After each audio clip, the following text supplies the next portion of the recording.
Employment situation summary. Transmission of material in this news release is embargoed until 8:30 a.m. EDT, Friday, June 5, 2020. The employment situation, May 2020. Total non-farm payroll employment rose by 2.5 million in May, and the unemployment rate declined to 13.3%, the U.S. Bureau of Labor Statistics reported today. These improvements in the labor market reflected a limited resumption of economic activity that had been curtailed in March and April due to the coronavirus (COVID-19) pandemic and efforts to contain it. In May, employment rose sharply in leisure and hospitality, construction, education and health services, and retail trade. By contrast, employment in government continued to decline sharply. This news release presents statistics from 2 monthly surveys. The Household Survey measures labor force status, including unemployment, by demographic characteristics. The Establishment Survey measures non-farm employment, hours, and earnings by industry. For more information about the concepts and statistical methodology used in these two surveys, see the technical note. Household survey data. The unemployment rate declined by 1.4 percentage points to 13.3% in May, and the number of unemployed persons fell by 2.1 million to 21.0 million. Reflecting the effects of the coronavirus pandemic and efforts to contain it, the unemployment rate and the number of unemployed persons are up by 9.8 percentage points and 15.2 million, respectively, since February. See Table A1. For more information about how the household survey and its measures were affected by the coronavirus pandemic, see the box note at the end of the news release.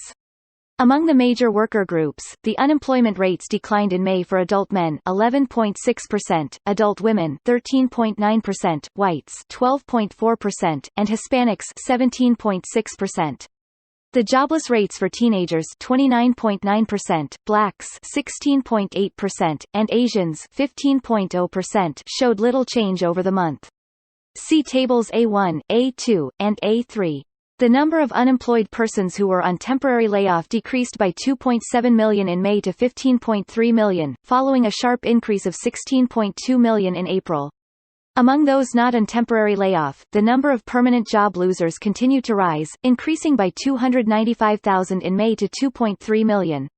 See Table A11. In May, the number of unemployed persons who were jobless less than 5 weeks decreased by 10.4 million to 3.9 million. These individuals made up 18.5% of the unemployed. The number of unemployed persons who were jobless 5 to 14 weeks rose by 7.8 million to 14.8 million, accounting for about 70.8% of the unemployed. The number of long-term unemployed, those jobless for 27 weeks or more, at 1.2 million, increased by 225,000 over the month and represented 5.6% of the unemployed. See Table A12. The labor force participation rate increased by 0.6 percentage point in May to 60.8%, following a decrease of 2.5 percentage points in April. Total employment, as measured by the Household Survey, rose by 3.8 million in May to 137.2 million, following a large decline in April. After an 8.7 percentage point decline in April, the employment population ratio rose by 1.5 percentage points to 52.8% in May.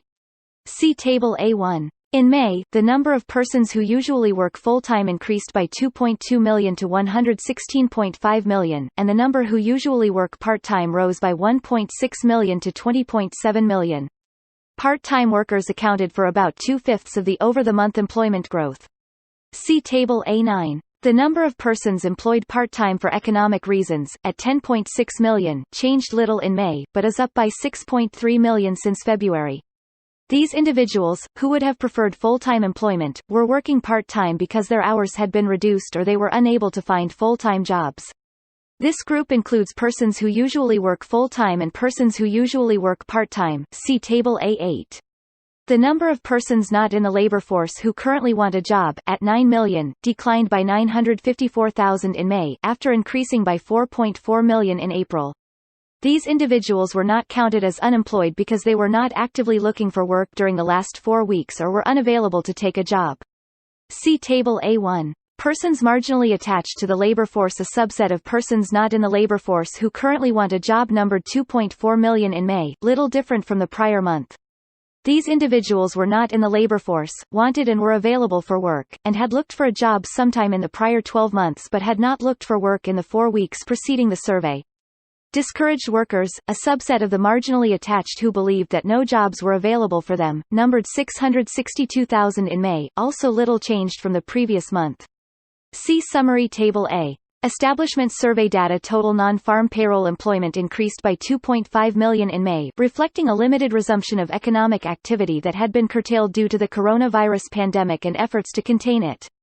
Employment fell by 1.4 million and 20.7 million, respectively, in March and April. Despite the over-the-month increase, non-farm employment in May was 13% below its February level. Large employment increases occurred in May in leisure and hospitality, construction, education and health services, and retail trade. Government employment continued to decline sharply. See Table B1. For more information about how the establishment survey and its measures were affected by the coronavirus pandemic, see the box note at the end of the news release. In May, employment in leisure and hospitality increased by 1.2 million, following losses of 7.5 million in April and 743,000 in March. Over the month, employment in food services and drinking places rose by 1.4 million, accounting for about half of the gain in total non-farm employment. May's gain in food services and drinking places followed steep declines in April and March, minus 6.1 million combined. In contrast, employment in the accommodation industry fell in May, minus 148,000, and has declined by 1.1 million since February. Construction employment increased by 464,000 in May, gaining back almost half of April's decline, minus 995,000. Much of the gain occurred in specialty trade contractors, plus 325,000, with growth about equally split between the residential and non-residential components. Job gains also occurred in construction of buildings, plus 105,000, largely in residential building. Employment increased by 424,000 in education and health services in May, after a decrease of 2.6 million in April. Health care employment increased by 312,000 over the month, with gains in offices of dentists plus 245,000, offices of other health practitioners plus 73,000, and offices of physicians plus 51,000. Elsewhere in health care, job losses continued in nursing and residential care facilities minus 37,000 and hospitals minus 27,000. Employment increased in the social assistance industry plus 78,000, reflecting increases in child day care services plus 44,000 and individual and family services plus 29,000. Employment in private education rose by 33,000 over the month. In May, employment in retail trade rose by 368,000, after a loss of 2.3 million in April. Over the month, job gains occurred in clothing and clothing accessories stores plus 95,000, automobile dealers plus 85,000, and general merchandise stores plus 84,000. By contrast, job losses continued in electronics and appliance stores minus 95,000 and in auto parts, accessories, and tire stores minus 36,000. Employment increased in the other services industry in May plus 272,000, following a decline of 1.3 million in April. About two-thirds of the May increase occurred in personal and laundry services plus 182,000. In May, manufacturing employment rose by 225,000, with gains about evenly split between the durable and non-durable goods components.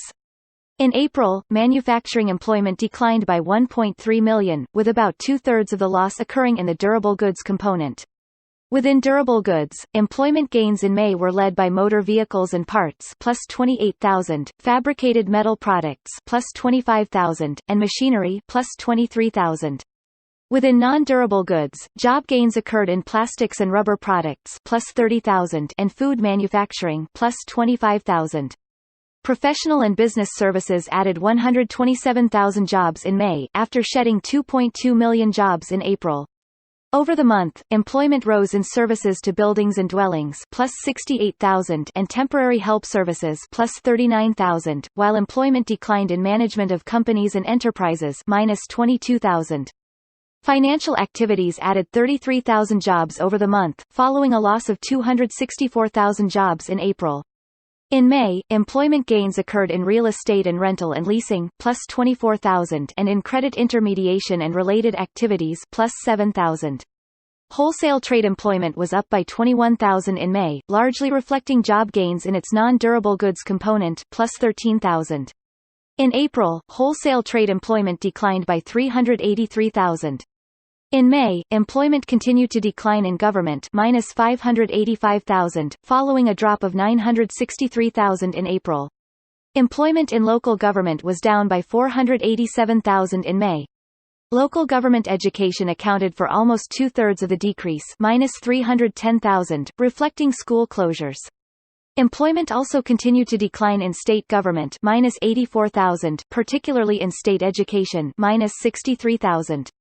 Employment in information fell by 38,000 in May, following a decline of 272,000 in April.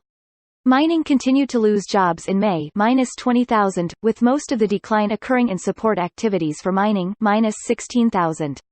Mining employment has declined by 77,000 over the past 3 months.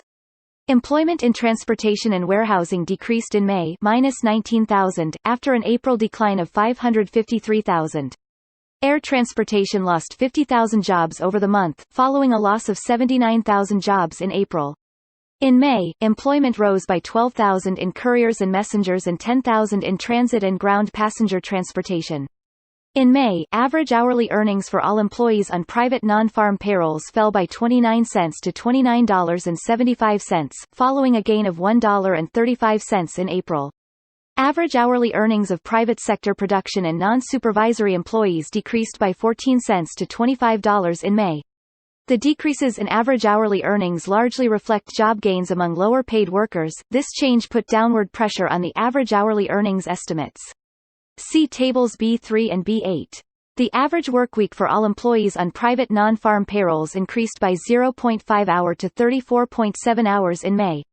In manufacturing, the workweek rose by 0.8 hour to 38.9 hours, and overtime increased by 0.3 hour to 2.4 hours. The average workweek for production and non-supervisory employees on private non-farm payrolls increased by 0.6 hour to 34.1 hours. While employees in most industries saw an increase in their workweeks in May, the employment changes, especially in industries with shorter workweeks, complicate monthly comparisons of the average weekly hours estimates. See tables B2 and B7. The change in total non-farm payroll employment for March was revised down by 492,000, from minus 881,000 to minus 1.4 million, and the change for April was revised down by 150,000, from minus 20.5 million to minus 20.7 million. With these revisions, employment in March and April combined was 642,000 lower than previously reported. Monthly revisions result from additional reports received from businesses and government agencies since the last published estimates and from the recalculation of seasonal factors. A methodological change to the establishment survey's birth-death model contributed to the revision for March. For more information, see the box note at the end of the news release. After revisions, job losses have averaged 6.5 million per month over the past 3 months. The employment situation for June is scheduled to be released on Thursday, July 2, 2020, at 8:30 a.m. EDT. Coronavirus (COVID-19) impact on May 2020 establishment and household survey data. Data collection for both surveys was affected by the coronavirus (COVID-19) pandemic. In the establishment survey, approximately 1/5 of the data is collected at 4 regional data collection centers. Although these centers were closed, about 3/4 of the interviewers at these centers worked remotely to collect data by telephone. Additionally, BLS encouraged businesses to report electronically. The collection rate for the establishment survey in May was 69%, slightly lower than collection rates prior to the pandemic. The household survey is generally collected through in-person and telephone interviews, but personal interviews were not conducted for the safety of interviewers and respondents. The household survey response rate, at 67%, was about 15 percentage points lower than in months prior to the pandemic.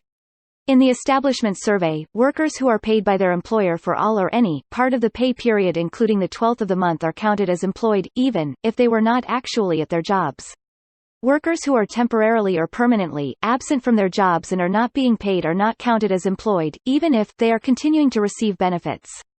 The estimation methods used in the establishment survey were the same for May as they were for April. However, after further research, BLS extended the modifications that were made to the April birth-death model back to March, which accounted for a portion of the revision to March data. For more information, see www.bls.gov/cps/employment-situation-covid-19-fact-may-2020.pdf. In the household survey, individuals are classified as employed, unemployed, or not, in the labor force based on their answers to a series of questions about their activities during the survey reference week, May 10 through May 16. Workers who indicate they were not working during the entire survey reference week and expect to be recalled to their jobs should be classified as unemployed on temporary layoff. In May, a large number of persons were classified as unemployed on temporary layoff. However, there was also a large number of workers who were classified as employed but absent from work. As was the case in March and April, household survey interviewers were instructed to classify employed persons absent from work due to coronavirus-related business closures as unemployed on temporary layoff. However, it is apparent that not all such workers were so classified. BLS and the Census Bureau are investigating why this misclassification error continues to occur and are taking additional steps to address the issue. If the workers who were recorded as employed but absent from work due to other reasons over and above the number absent for other reasons in a typical May had been classified as unemployed on temporary layoff, the overall unemployment rate would have been about 3 percentage points higher than reported on a not seasonally adjusted basis. However, according to usual practice, the data from the household survey are accepted as recorded. To maintain data integrity, no ad hoc actions are taken to reclassify survey responses. More information is available at www.bls.gov/cps/employment-situation-covid-19-fact-may-2020.pdf.